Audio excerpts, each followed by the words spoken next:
yuu yahay shaydaan ma og tahay in shaydaanka hore uu ahaay jin caabud allah shaydaanka magaciisa wuxuu ahaay casaaziil gadaal dambe wuxuu ka noqday ibliis wuxuu aad u caabudi jiray allah ilaa uu darajo sare u ka gaaray markii la abuuray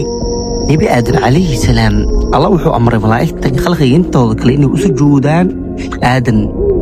ilaa ibliis uu ka diiday ibliis oo kibray wuxuu dhahay aniga ayaa ka khayr badan oo laga abuuray dab miyaan u sujuudayaa aadan oo laga abuuray dhoobo markaas ayaa naxariista ilaahay laga fogeeyey wuxuu ku caasiyey ilaahay kadib ayuu dhahay bini'aadinka waan halaagi doonaa waa hooji doonaa jaab walba ayaan ugu imaan doonaa kibirka waa wax ugu daran alloo naga badbaadi kibir iyo isla weyni shaydaanka naxariista ilaahay waxaa ka fogeeyey kibirkiisa iyo isla weynadiisa iyo xaasidnimadiisa